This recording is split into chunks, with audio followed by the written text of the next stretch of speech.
Hello, dear friends. Welcome, witam, bienvenue, willkommen.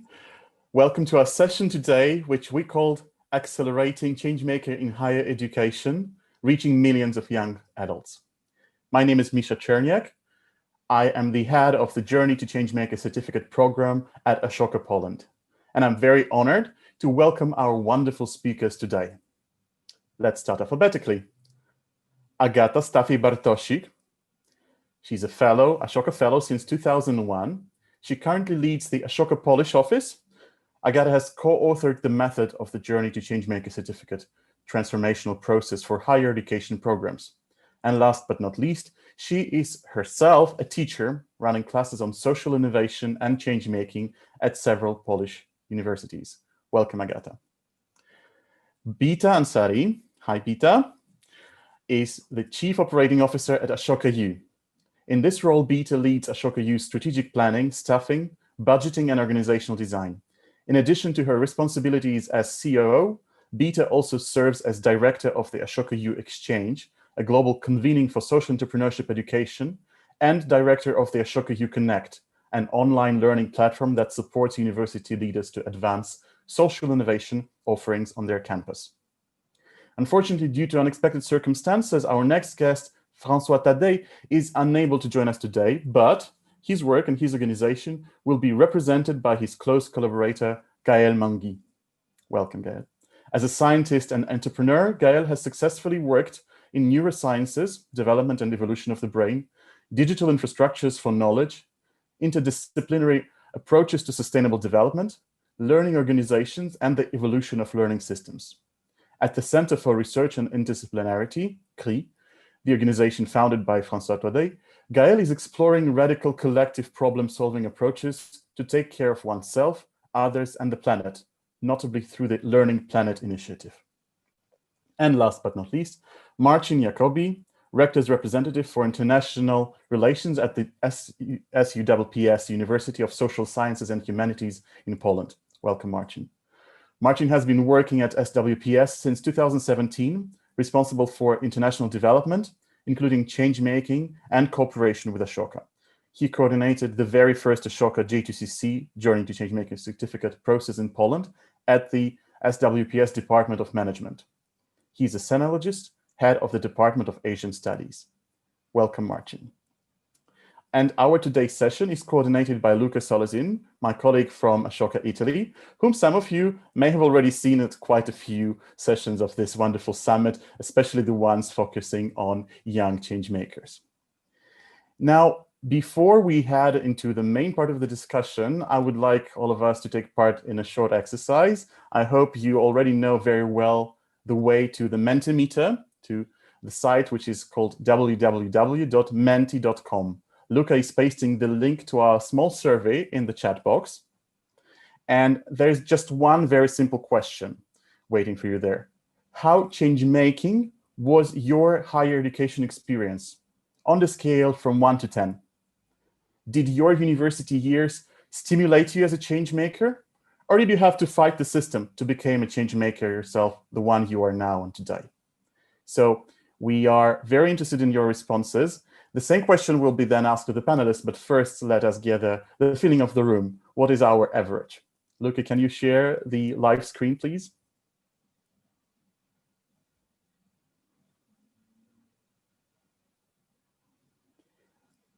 So just to explain, we are counting from 1 to 10, and 1 is not at all, and 10 was completely. And the figure is growing.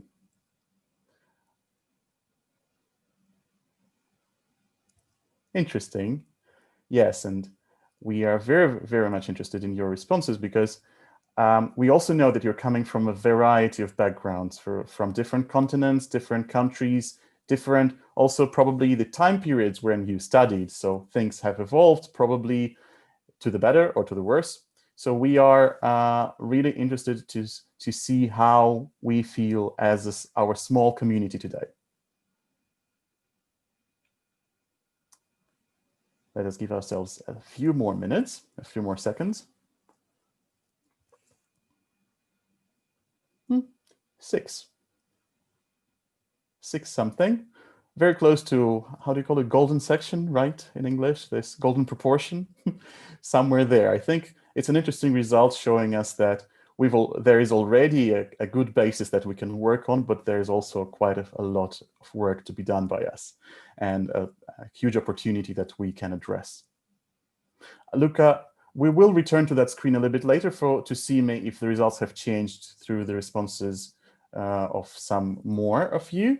But right now, let us turn our eyes and ears to our wonderful panelists today, who all are actually working with higher education, either from within universities and other high schools, or from outside, facilitating and fostering the change making in those institutions. But before you became professionals in higher education, you all were students, right? So my question first to you is, what was your higher education university years experience? Were you a change maker? Were you helped to be a change maker already then? Or is it something that you had to become on your own despite the environment? I will probably start with Beta, also for whom this is a very early hour. Beta, thank you for joining us from all the way from Dallas, from the United States. We appreciate you joining us at this very early hour. If you would like to start us off on this small sharing of personal experience, please do. Thank you, Misha. Good morning. Good afternoon. It's great to be here today. And to answer your question, Misha, I'm on the lower end of the scale, actually. I didn't have a very particularly transformative college experience. I went to school in the States, in the South, in early to mid 2000s, and had a very, quite frankly, straightforward and linear college experience. It was all about, when are you going to graduate? When are you going to get a job? And the jobs were engineering, medicine, law. So very, very traditional outlook on education. And I think this came both from my family background, but then also within the education system, there never really was a exposure or opportunity to a whole lot else. It was very focused on the highest possible grade and highest output in higher education. And so I graduated with an economics and finance degree. So it was very much kind of in that purview. And I had a couple of really fascinating courses in college that really opened my eyes to the broader world. There was a course on economics of law that talked about how jail and prison sentences can be used as a tool for reform rather than punitive punishment. And a course on international development, which again, totally opened my eyes to the broader world. And after I graduated, I worked at a startup, very traditional, and really just lasted 2 years. And was like, this is it. I can't do this forever. This is not my passion. And I had Ashoka, had some family that was very familiar with it. And I met a couple of Ashoka fellows. And that was all it took. I met 3 or 4 Ashoka fellows and their staff, learned about the amazing things they were doing. And I was like, I cannot do anything else other than this. And that was my connection to Ashoka and subsequently Ashoka U. As a result of that, I got connected to the global headquarters, joined Ashoka U just when her first launch, and that was about 12 years ago now. And so I've been a part of it ever since. But to be perfectly honest, it was a lot of chance that I got connected to Ashoka and learned about change making. That's really driven my own work with Ashoka U, because I lucked into this, and that's probably not the norm for most folks out there. And so how do we really make it something that every student is exposed to within higher ed? Thank you very much, Beta. I think we are having slight issues with the connection, but we heard you, I think, pretty well. And thank you very much for sharing this and the wonderful experience of going from the lower end of the spectrum to being the leader for the change at so many universities globally. Just last part of the question, Beta, what would be your figure between 1 and 10 that you would choose in this scale? Well, I was in college. No, I mean, in our Mentimeter, had you the opportunity to vote now in this Mentimeter from 1 to 10 back then, what would be? Oh, like I would be like, I really had never heard the term change making. I never really couldn't tell you what social entrepreneurship was. I would have been very low. Okay, very low. Thank you very much, Peter. I will move now to Marcin. Marcin, can you share a little bit about your journey as a change maker? Yeah, it was also quite a long journey because I graduated actually from 2 departments. So I had a quite a long way. I studied applied linguistics at the University of Warsaw first, doing my MA in applied linguistics, and later sinology only. So it was several years, and I have to say that I didn't have a lot of change making experiences. The applied linguistics was a very intense program. We studied from morning till evening, learning languages, interpreting, translation, language teaching, etc. And we really felt like we are not at the university, but it's a boarding school or something. So it was quite demanding, not much space and time and willingness to engage in anything else apart from memorizing conjugations in French. You know, I still have nightmares about this, and all different things like that. And when I started studying sinology, it was also quite demanding time-wise, and it was also a part of my dream and realizing my hobby. So I was like, I dived into everything connected with China and didn't see a world apart from it. So actually my change-making experiences started probably from the time where I started doing my PhD, and then I was like halfway between a student and a faculty member. And there were many things I didn't like at the department, and I thought, well, why not try doing something? And I organized several things, you know, pretty simple things such as a new website, some conferences, some other things. And I discovered that actually I can change the teaching program as well. And that was a huge discovery, that actually I can produce a proposal, and everybody says, yeah, okay, you can just try it. Yeah, you want to do a class like this? Yeah, just do it. So that was quite empowering. And later, I think my professional career, I sort of got quite into the whole feeling that actually my ideas matter, and I can actually put them, you know, change them into something that happens, and it changes the reality. And that's a very empowering experience, and it's also very rewarding. So this is something I like doing, because, you know, you can see the results and see your initial idea changing into something that is actually there.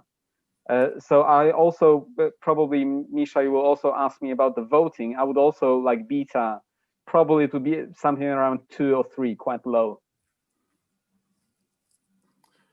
Thank you, Martin, for anticipating my question. Yes, and sharing your journey, and especially the value of having the space and opportunity to just do things that you want to do. That's amazing. And I wish I had that opportunity and that freedom in my university years. My university years would also be around 2, 3.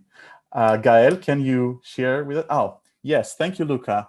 So our numbers have dropped a little bit.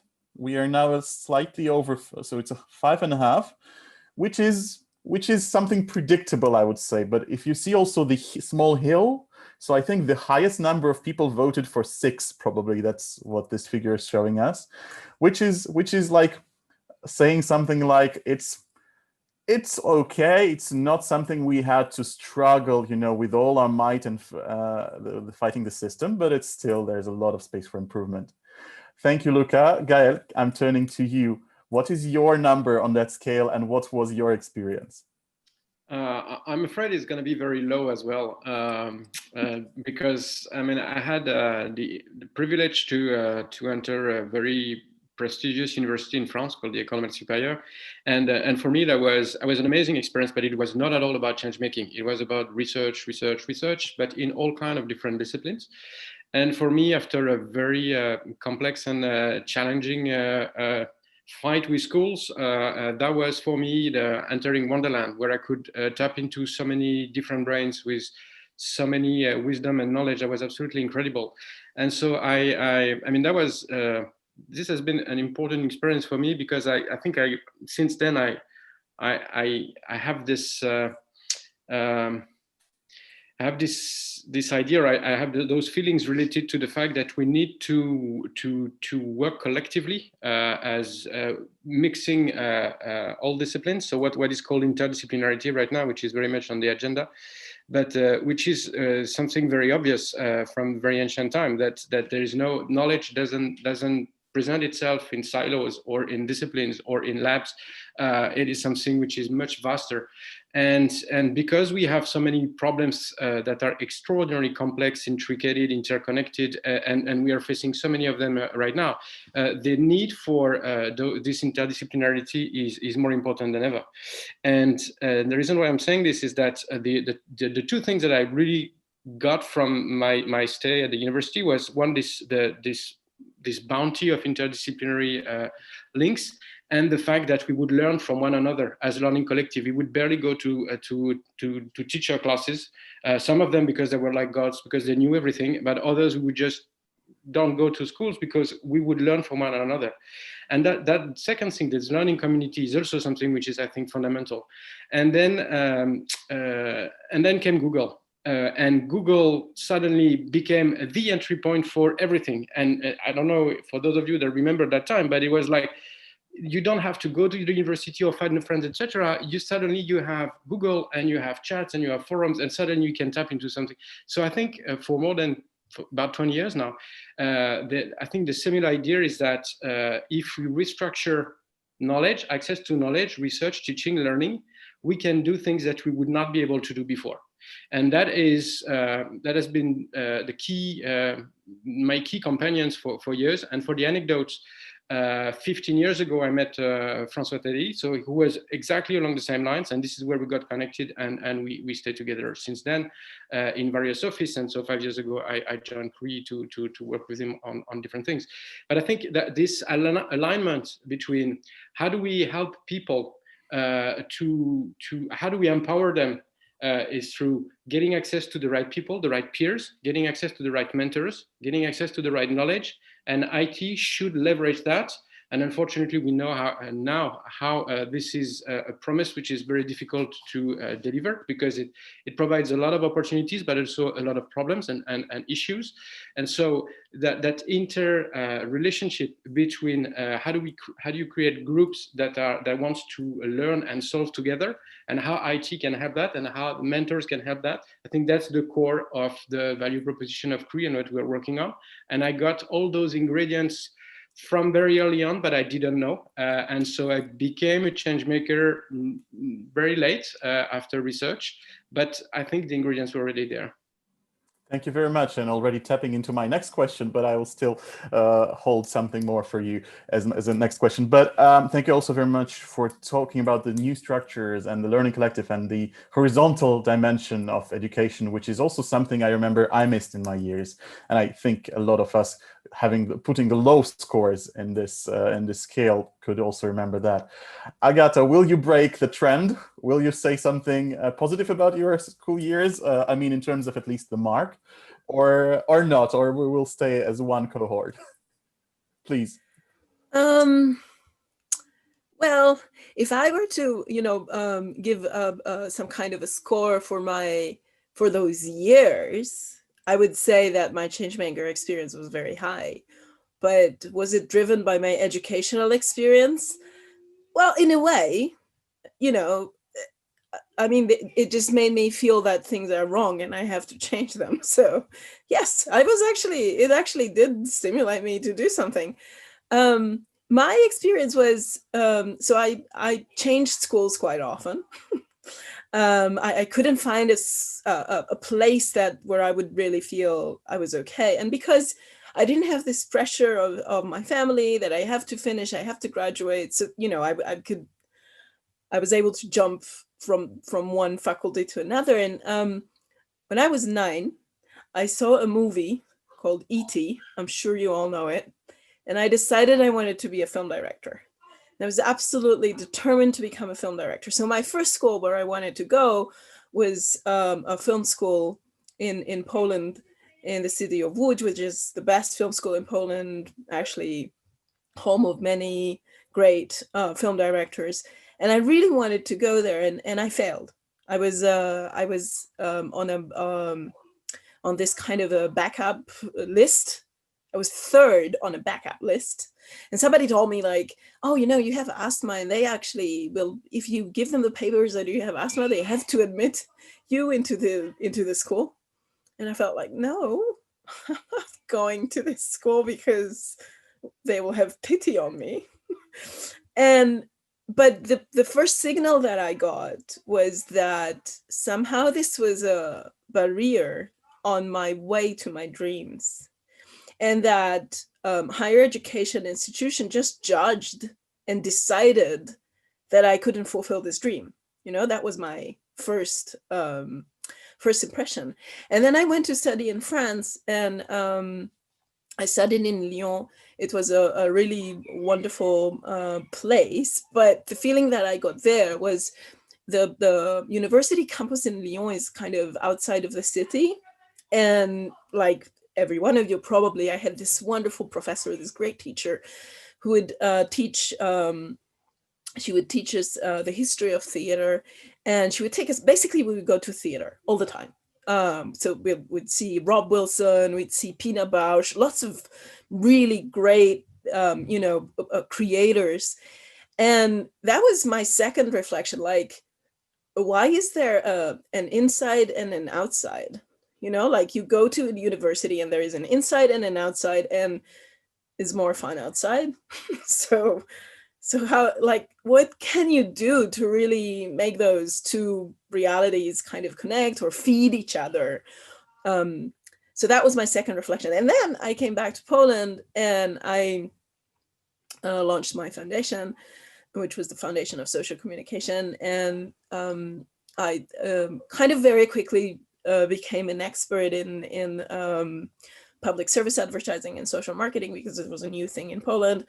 So I got an offer from Warsaw University to run classes on public service advertising and on social marketing. And at the same time, I studied sociology in the same institute.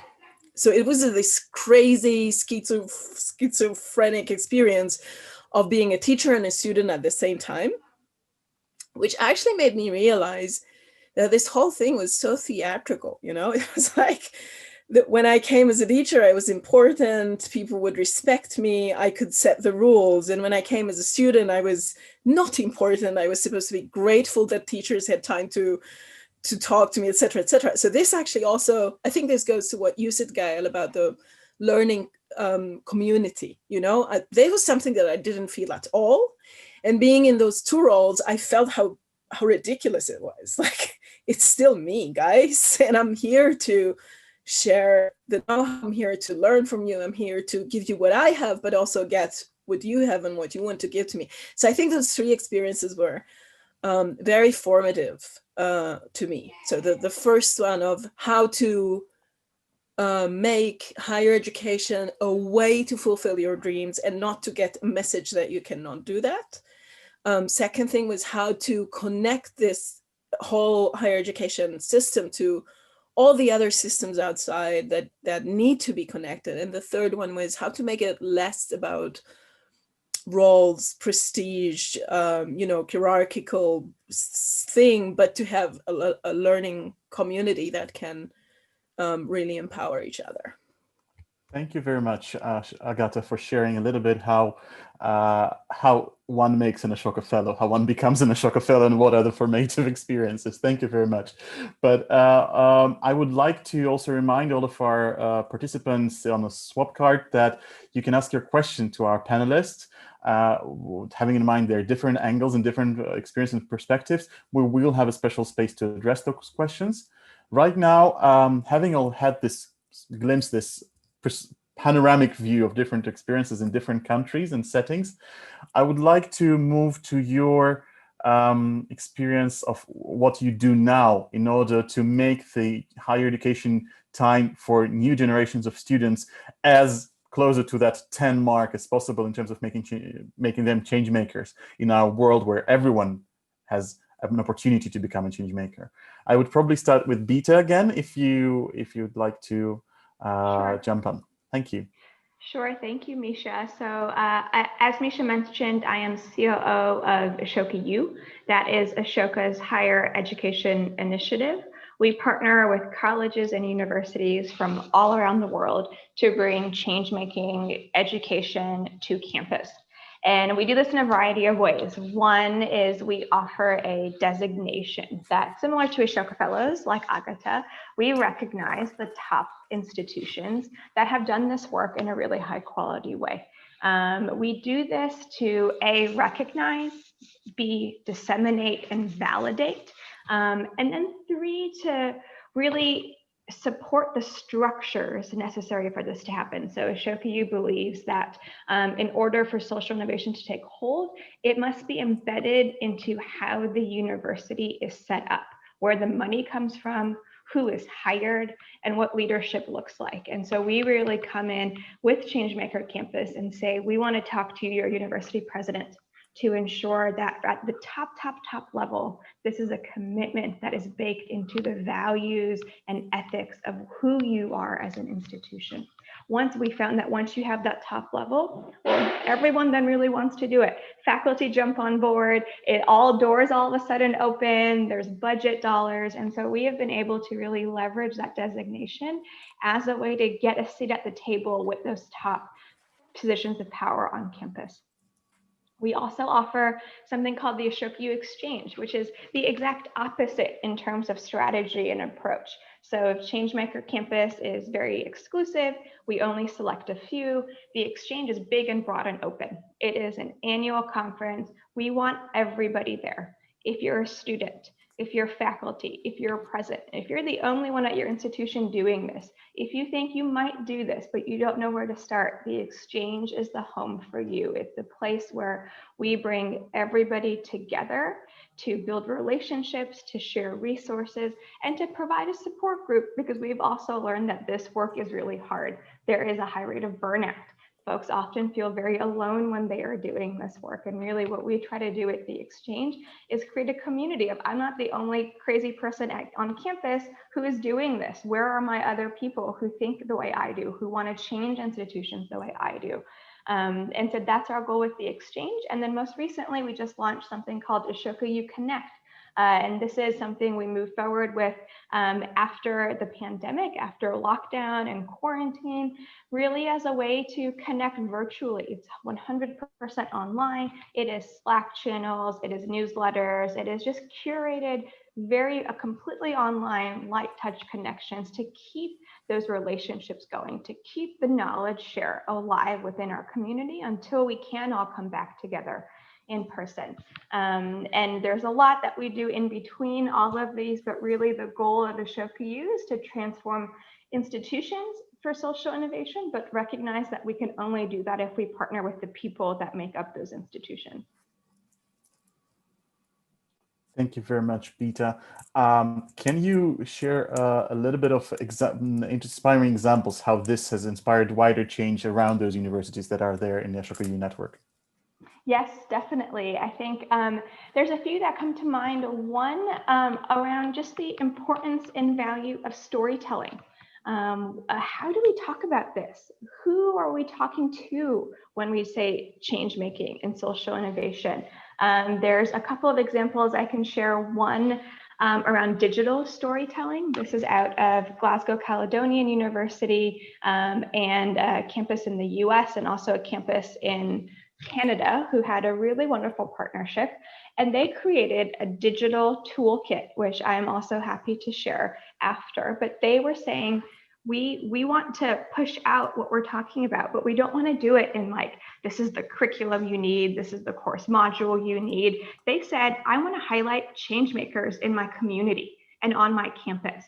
And once people see it, they'll get it, right? We hear this all the time at the exchange. They just need to see it and they'll understand. I don't have the tools to communicate it myself. And so this digital storytelling toolkit was really a way for our campuses to start taking that back and communicating it in a way that would resonate on campus. And this was actually developed pre-COVID, before we all went into quarantine. And all of their stories are great videos, it's digital art, and it's really highlighting what change makers look like in their community, on their campus, and what they're doing. And they've baked it into university-wide communications, into marketing, into course modules as learning opportunities for students, and a way to draw new faculty in. And so that's been a really great way to just break down barriers and draw people in. We also had, on the flip side, we also had quite a few campuses do this in person. There's a concept called the moth here in the US, which is open storytelling. And it's like you get together once a month, and it's like open mic night. Anyone can come up and tell a story about who they are. What we found was that a few students in quite a few of our campuses started doing this, and they would use it as a way to build relationship with students, but they did it around change making. And there would be a prompt like, as a freshman, as a first year student, what has been really hard for you? And the responses they would get from these students were, I don't have any friends, I'm all alone, I want to engage in the community, but I don't know how. I'm looking for mentors, but I don't have any. And so this was really a way for students to connect with each other, support each other, build relationships, and together think about, what does it mean to be a change maker in my community, on my campus?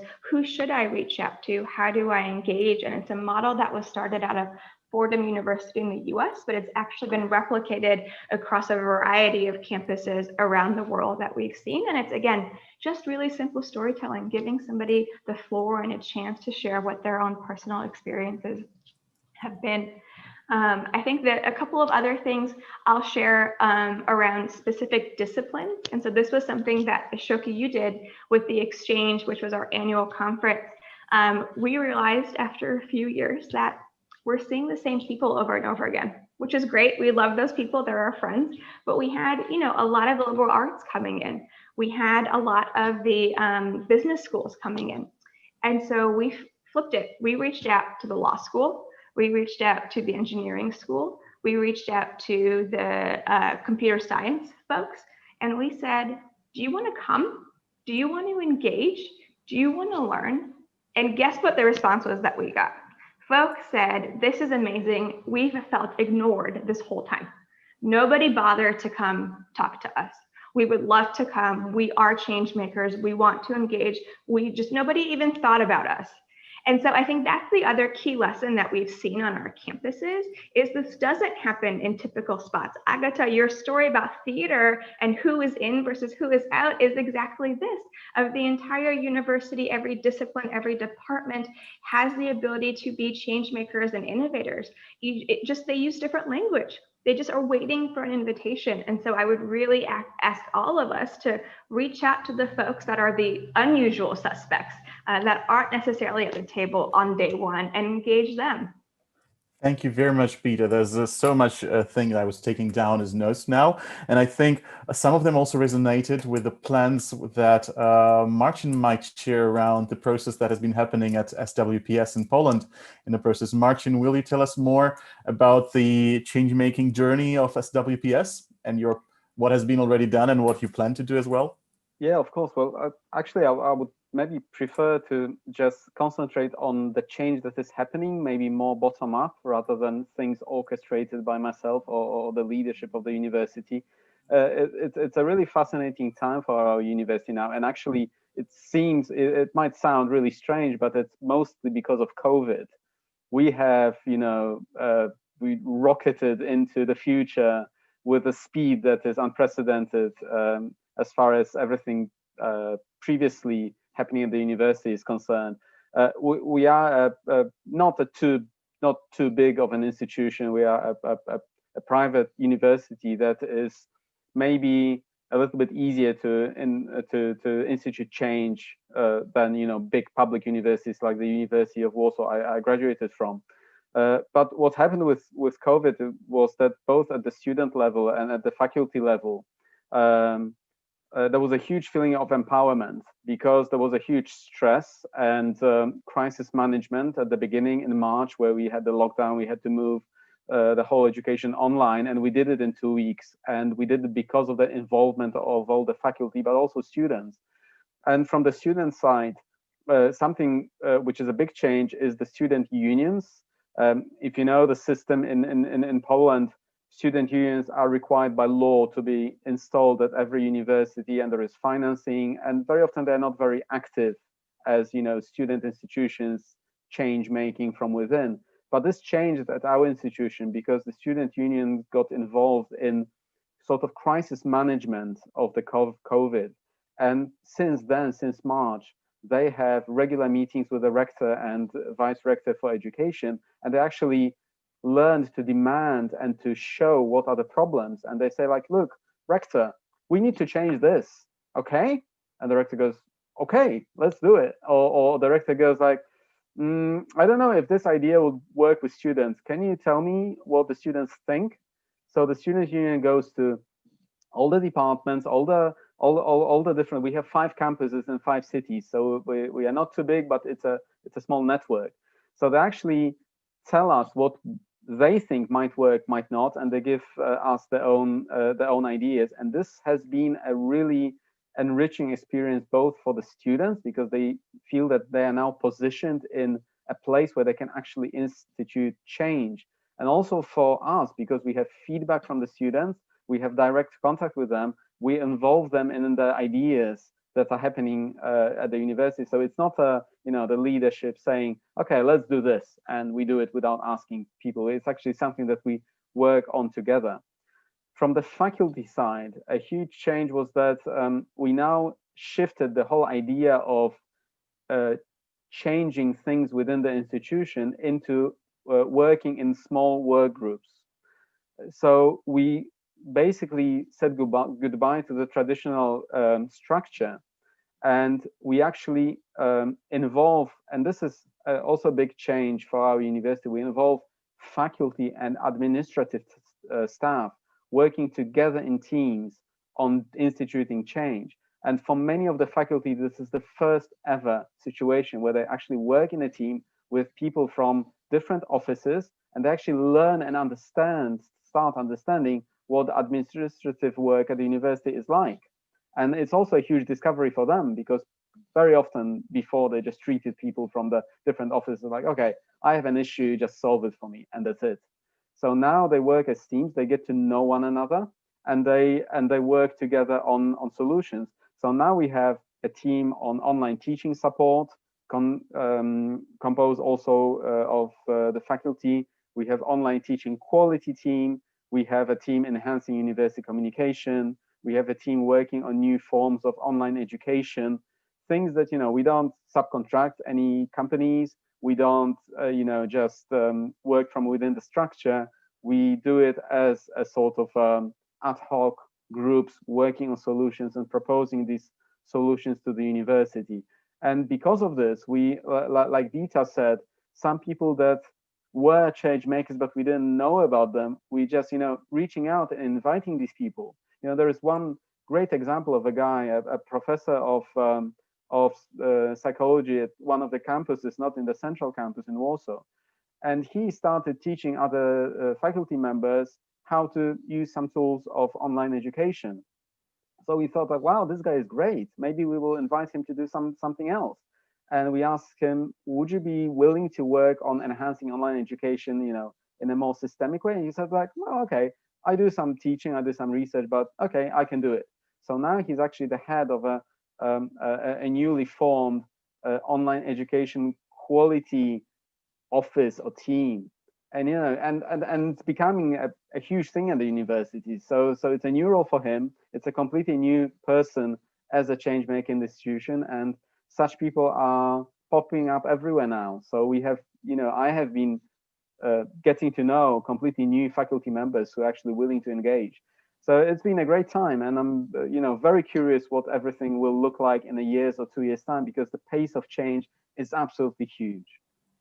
Thank you very much, Marcin, to drawing our attention to the teams and to the agency of students and many, many other important things that actually we believe to be crucial changemaker skills. And that's the list that we always focus on when we work with higher education institutions. Agata, can you tell us a little bit more about that work and how it is done also on through your work and through the method that you help to develop and through your teaching? Yeah, so basically we were for a long time, looking at Ashoka U and at Changemaker campuses, and we were thinking like, is this even possible in Poland?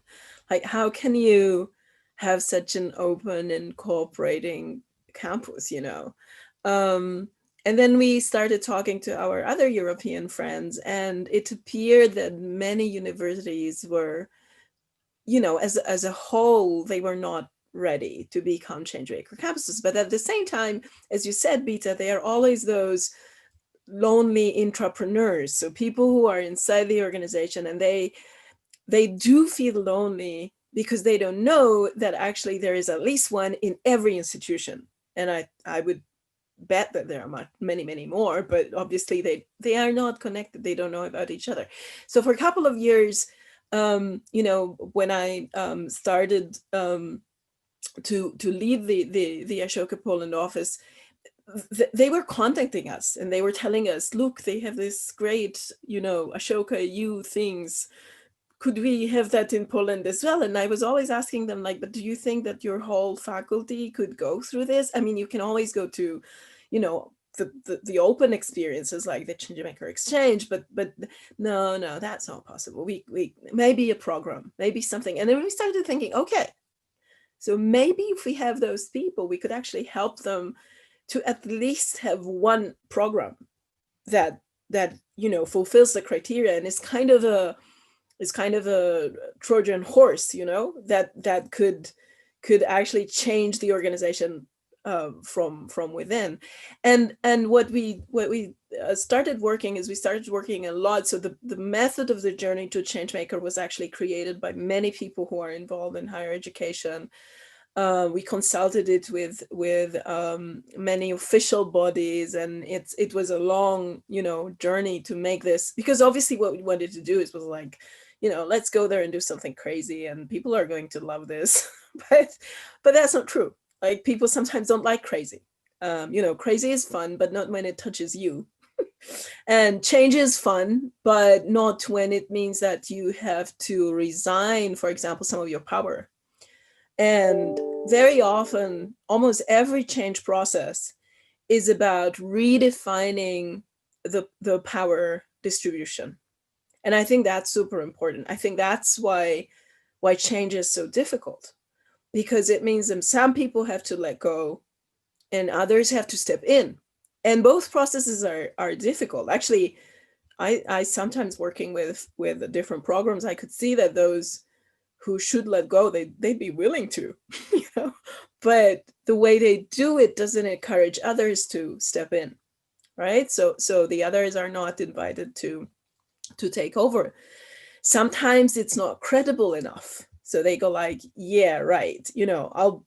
This is a model that I think all of us know. Like, if you present an idea, your organization says, oh, that's great, do it, which is a wonderful idea to kill the new ideas, because people will stop telling you, because they'll know that if I say this, they'll make me the leader, and that's not what I want to do, right? So I think that a very important part of the journey to Changemaker is to really listen to the faculty, to listen to the teachers. And I would say that to me, this whole process is about how can we empower the team. And the team is teachers, it's administration, it's also the students. So how can we empower? So the first thing that we do in this process is we build a change team. This is the first funny moment. Because it means this means, who's on the change team, right? And they go like, okay, there will be the rector and the teachers, and well, we need students. Okay, so we take the head of the students' union. Really? Like, really? Okay, so what is it? And then at the end we say like, okay, so one of the problems in our university, actually, Martin, you might recognize this, but it happens almost in every faculty that we work with, is the way that the class is physically designed. It's not always designed for people to work in groups. And suddenly it appears that we need the cleaning personnel, because it's them who put the tables in a certain way in a class. So we need them on a change team too. So basically what I'm saying is that I think the process that we do is very much about listening to what a given faculty needs to develop and assisting the program in their development. So there is a scheme, you can read it on our website, but this process is different every time we work with a different program. Thank you so much, Agatha. And I know it's a very short way to present this amount of work. I think the journey is very fascinating, and Martin can confirm how interesting it's been. Gael, we would really love to hear your experience in changing the institutions and changing the lives of young people. Well, it's not so much mine that it's my institution, but first I would like to, I've been really touched by everything that has been said so far, and it's remarkable that at the core of all the stories there is always this idea that it should be highly collaborative and engaging with everyone and every stakeholders, in particular the students. And I think this is the key of the future. And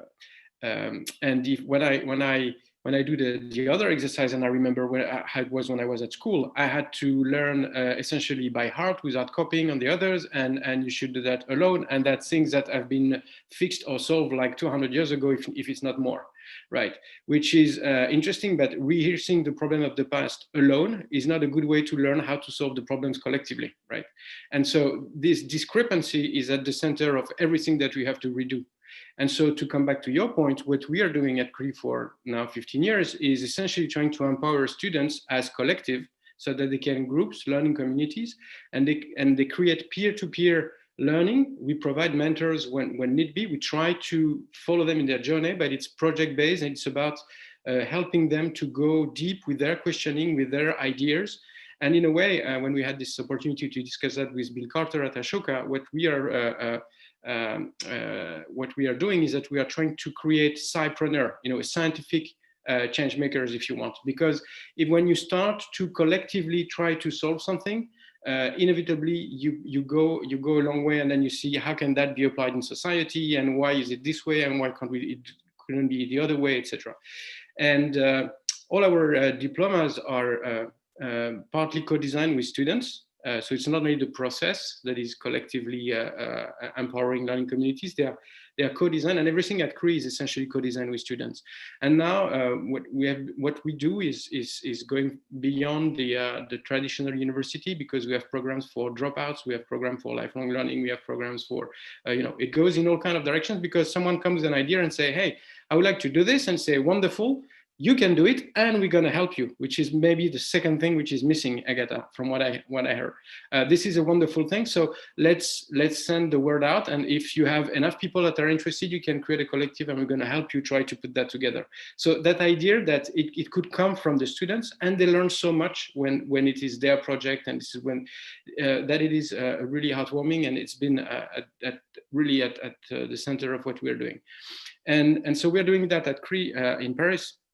And we had the chance to write several reports for the government about what it is, what are learning communities, how they work, how that can be helpful to restructure some of the institutional landscape in France. So we wrote 2 reports on learning society, and this is one of the reasons why we have been participating to the preliminary work of the European Union on the European University Initiative. And it was here again heartwarming to see that across Europe, everyone that was participating to that group of was pushing in the same direction. We should be much more interdisciplinary, much more participatory, engaging the students, etc., etc. And so the European Union initiative for the universities, what they are doing now is quite amazing, because they are pushing for collaboration, international collaboration between universities, but that's a collaboration for changing, transforming the universities, so that they would be focused on the student needs. They would be engaging them, including in developing their strategies. They should be challenge-based, so they should, not working around the disciplines, but trying to see how you can put the disciplines around problems, and how do you engage students to actually tackle problems. And I think this is a real game changer if this can be done at scale. So the EU is now going for the second call. So that's going to be a lot of universities that's going to transform. And so one of the things that we are doing now with different partners is how can we help help the universities that are not part of those prestigious calls? How do we help them to get the participatory mechanism where they can engage with students, with faculties, with administration. They can see what are the ideas, what are the actions, and they can try to come with their own strategy that corresponds to their own needs and their own things that they want to work on. And if you have that as a digital platform where one university is not only entering the process and coming up with good ideas and recommendations for their own strategic, how that is an interesting material for the next university or for the second next, etc. And so progressively we could build a collaborative platform where universities can help one another and build from one another, because there is not much time left and there is a lot to be done. And so those massively collaborative environment, I think, could be a piece of the solution for trying to get much more change at the level of what you guys have been doing, which is just absolutely tremendous. Thank you so much, Gael, for this, speaking about everything that you've been achieving and the work with on international organizations in the European Union. We have one question that has come up in the chat. Surprisingly or not surprisingly, it's coming from Poland, from our friend Edita. And Edita is sharing a question because her experience is that the universities are very rigid structures whom it's very hard to convince to open up for change. So the question is, what is your advice to get through the wall of resistance to new ideas? Universities theoretically should be prone to spread new trends. How to present them those trends to convince them that it is worth to invest in such ideas? Maybe who wants to jump in, and quite short because we are finishing our conversation in 7 minutes. I can please do. Provide two ideas. One, it's impossible to transform something which doesn't want to transform. But there are two things that can be done. From the upper ground, if you want to herd cats, you provide milk. So if you have a call where you have money that explain how you should transform, usually the universities, they tend to follow where the money is. And the second is the bottom up, because the students, they don't want this kind of structure. So the more and more they can propose different options, and they can collectively learn from one another to propose and to the rectors, etc., how it can be done differently. This is another way to push, and in between the two forces, at some point, at least the voluntaries, they will see how to transform. Thank you so much. Also about the role of entrepreneurs. Next, Bita. I might just add, also look at your competitors. Universities are highly competitive with each other. So if the guy down the street is doing it, you would be amazed at how many doors that opens on your campus. Our competitor is one step ahead of us. They're already in on the social innovation thing. If we want to keep up, we got to do it too. And so we have found that this is a huge just incentive and door opener, the sense of I can't be left behind as an institution. I can't lose my competitive edge. So I would say look around and see which of your peer institutions might already be doing this as well. Thanks. Marcin? Yeah, I might just add from the Polish experience, we have very little institutional trust. So I would also advise that you spend a lot of time persuading different actors so that they feel that they really want to do this, because it's you can't do a top-down thing only and just tell people, okay, you're in a team, just do it. People need to believe in it. So it actually, in my work, I spend a lot of time talking to people and making them feel that this is the thing that they want to do. It's not something that comes from outside. Thank you, Marcin. Agata? Well, I think everything has been said. I would also say that you need a lot of patience and a lot of humility. It just will take time. And as Gael said, we don't have that time. So we tend to kind of, really warm the water, sometimes too much. Sometimes the frog feels it and jumps out. So I think we need to be very, very careful and be sure that we do it in a way that is, on one hand, pushing, but also very respectful. Thank you, Agata. I would also add one thing from my experience is that we have to be very open to the things happening around us, something on the line that Bita said, because sometimes you think that you're struggling with the system alone, but you quite often discover that there's a whole bunch of people doing similar work or similar-minded or someone with whom you can align. We recently in Poland in our work discovered that one of the most classical and the oldest university in Poland has just opened a special program on social change, which was inspired by the things they learned online from Ashoka's experience and others' experiences, but it was not something that Ashoka made happen. And we discovered that this is just happening somewhere in Krakow, Jagiellonian University, which is considered to be a very tough thing. So I just encourage all of you to look for allies. And we have one more minute. If person can respond to a question that has just arrived, how students should approach senior staff to urge for such change? Any anecdotes or best techniques? Anyone? Marcin, go on. Well, very often, there are very active faculty members, and I would advise students not to go for the structure, but go for individuals. So faculty members who can make things happen, talk to them, create this sort of feeling that you're in it together, and they should put everything across and go through the whole process. Thank you, Marcin. We have literally 3 minutes till the end of the night of our session. Is there anything that you, our dear experienced panelists, would like our attendees to take home as a call for action or reflection or something else? One thing per person, please. Agata? Well, my one thing would be, we just have to do it. We just have to. We have to find a way. It's not, should we? We have to. Thank you, Agata. Gael? Yeah, I would like to echo what Marcin just said. You're never alone, and there is always a group of people. And the question is, how do you find the crowd? How do you find the crowd so that you feel stronger? And it's not about the position of the people; it's about their passion and what they are interested in.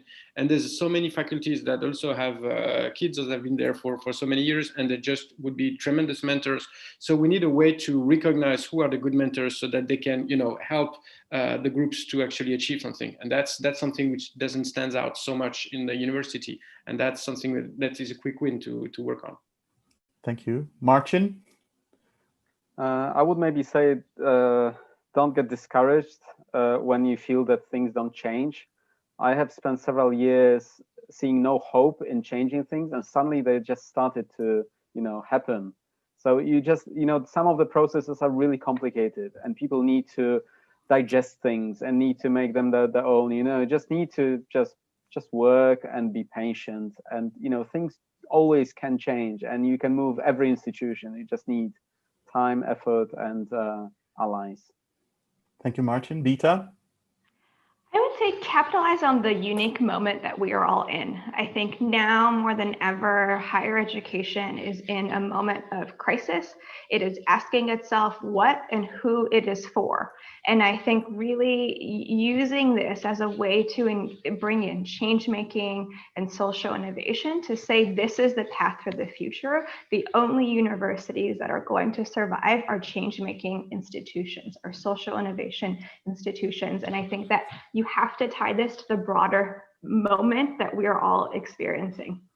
Thank you very much, Bita. And I echo that this is an unprecedented time that we're living, that the demands are unprecedented, but the opportunities are as well. And I think that, echoing that, we should just do it. It's not an option, it's a must. We can do it together. And so I'm echoing Marie Ringler's call from the beginning of the session. Let's contribute and let's co-create.